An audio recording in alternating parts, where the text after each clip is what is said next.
Welcome back to Hippie Bliss Travel. Today we're doing some stargazing.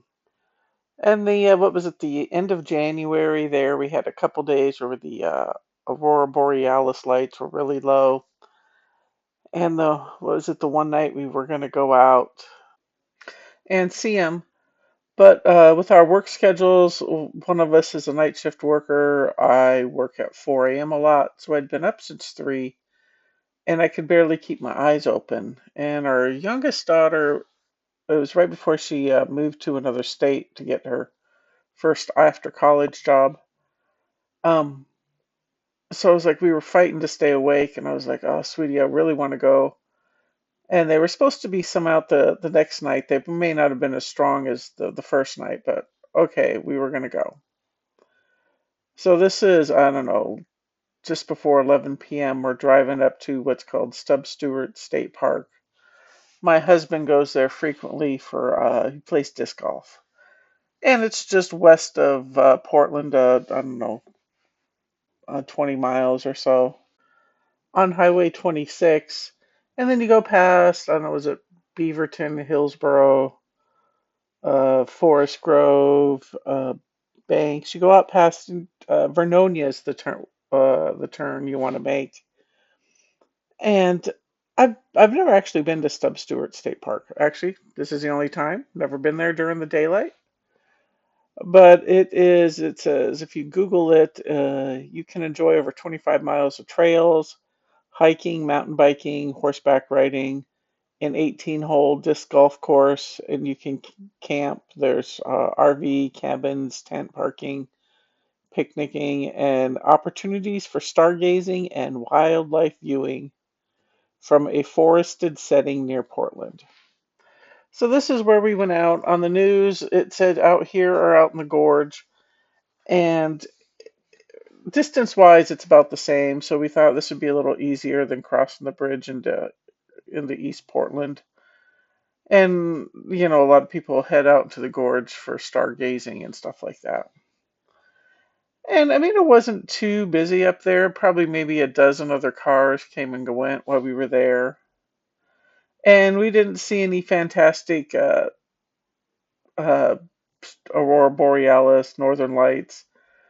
I've seen a few, like being in a plane once in a while, but I haven't had a massive wow moment yet.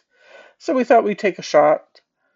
Next time I'll remember if they're talking about it, when the bright lights, the northern lights can be seen. We'll head out to the gorge because I saw lights. They had better lights out there than we did. But this was still a fantastic view. The pictures don't really do it justice. It was one of those awe moments you still when you were out there. And the photos are from my cell phone, my daughter's cell phone, and we each have Apples. I think they're not the newer ones. Ours are several years old. And then my husband sent some photos from his. He's got a newer Samsung. His had an accident like a year or so ago, so he's got the newest phone out of the family. But some of these are all random pictures from all of ours, and then the video part is from um, the little video camera I've had since I started YouTube. And I can't remember the name at the moment. I'll have to look it up if you're interested. I think I got it on Amazon. I couldn't, it's basically a generic GoPro. I could not afford I still can't afford a GoPro, but I found one for it was like 80 bucks with a bunch of accessories. So I've been using that one. But yeah, it was a wonderful, quiet night. Everybody knew it's, getting out of their cars, looking, taking pictures and video. Yes, we were there, I don't know, maybe close to an hour and a half. And you'd turn around and you'd see one part of the sky, and then 5 minutes later, you'd come back to that same part of the sky and it'd be just a shade different. So a lot of these look like they're the same, might look like they're the same picture. They're just spread out over the hour and a half we were there. And we had some different shades of, in the sky, but they weren't the dramatic colors they were the night before. or you see a car light turn on once in a while. And it was still January in the Pacific Northwest, so we don't get a lot of snow this part of the town, or the Pacific Northwest. High up in the mountains, they do. But it is still cold, so you'd be out for like 10 minutes or so, and then even with light gloves and stuff on, it was like you get in the car for 10 minutes and then you get back out. And then I was, I don't know, 12:31, somewhere in there, we decided to head back. There we didn't get the big color, so this is just the drive back. And I'm glad my husband knows this route, because if I had to come up here without knowing, I'd be driving much slower. Yes, this is sped up. It's on fast. I don't know. Was it 2 times, 4 times? But we only passed one or two cars, so it is really remote up here. There are houses nearby, but they're not close. You know, houses have some acreage up here.